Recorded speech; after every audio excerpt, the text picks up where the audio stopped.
Armin and Lorraine Pelletier lived in Frenchville, Maine in 1985. It is a small town near the Canadian border. On December 7, 1985, Armin heard their Siberian husky named Paka pound on their door. He went to look and could not believe what he saw. At first, he thought it was a rag doll in the dog's mouth, but then realized it was a frozen little baby.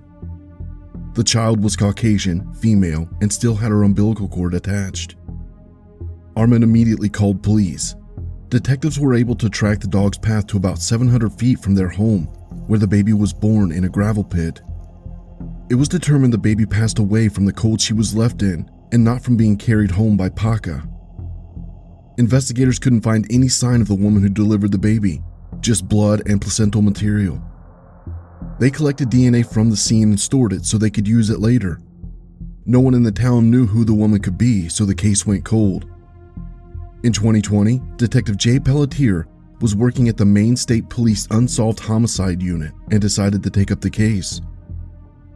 He was quoted as saying, "Having been from the area, I remember the media coverage initially. With the addition of DNA and genealogy information, we felt that this was a case that could be worked on at this time.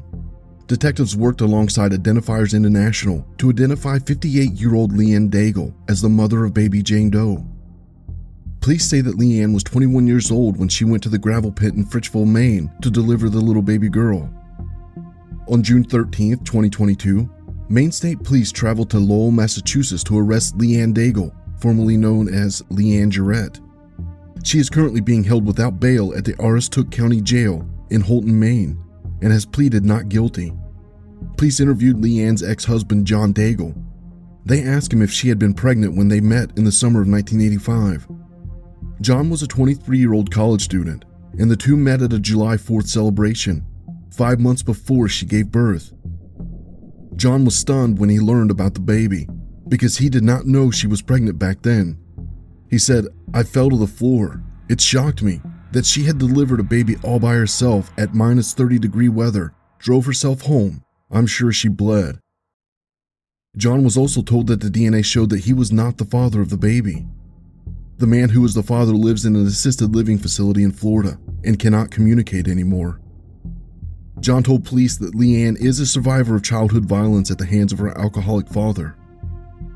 He also said he now wonders if Leanne feared that he would end the relationship and leave without her for the new life they had begun planning in New Hampshire if he knew about the pregnancy.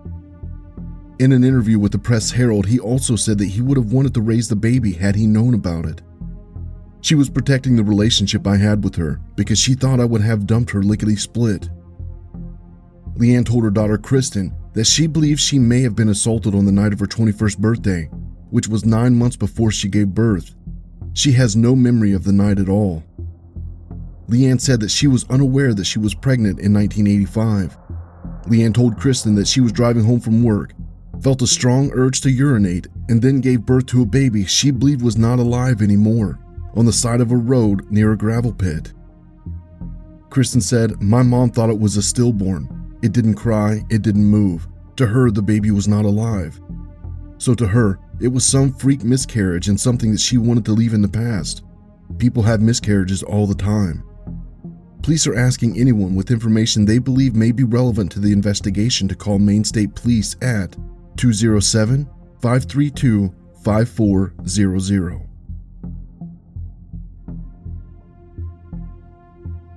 30-year-old Sherri Herrera lived in Tulare, California in 1993. She was a mother of 4. Sherri was a prostitute and a known drug user. She was reported missing by her family members on March 25, 1993. 5 days later, on March 30th, Sherri's body was found on the Hayfield Road on-ramp to the I-10 in Desert Center. It is a rural area situated between Los Angeles and Phoenix. Sherri had been assaulted and strangled with a belt. There was also a bite mark on her body. Investigators collected all the DNA evidence they needed. The DNA samples were entered into the FBI's Combined DNA Index system in 2002. Then, in 2004, DNA from a different cold case was also submitted into the Combined DNA Index system. The case is that of Shenda Denise Hayes. She is from Titus County, Texas. Her body was found in April of 1992.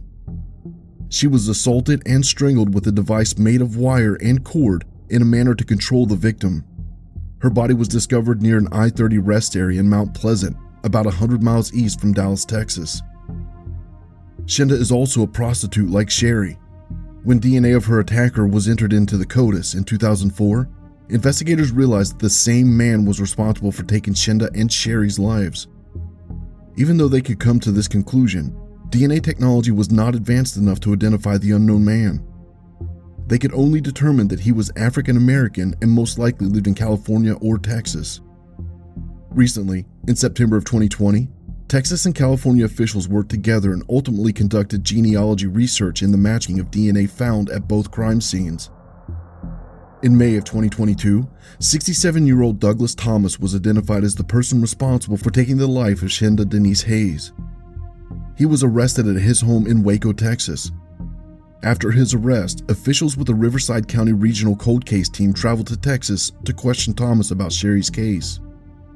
After DNA testing, it was confirmed that Douglas Thomas was indeed responsible for taking the life of Sherri Herrera as well. Thomas is currently in McLennan County Jail, where he is being held on a $2 million bond. He will first face prosecution in Texas, then he will be taken to California to face the charges against him there. Thomas was a truck driver for over 40 years. He traveled extensively around the U.S. and only recently retired. Investigators are definitely looking into the possibility that he is involved in other unsolved cold cases. Authorities in California are asking anyone with information about the case to contact Riverside County Regional Cold Case Homicide Team at 1-951-955-2777. Sherri's son Adrian, who was only 6 years old when his mother's life was taken, had this to say following the arrest. "I don't know if I really believed it, because it's like, man, this has been so long. I remember coming home from school, and my stepmom told us the news what had happened. Me and my sister were there. Obviously, we started bawling our eyes out."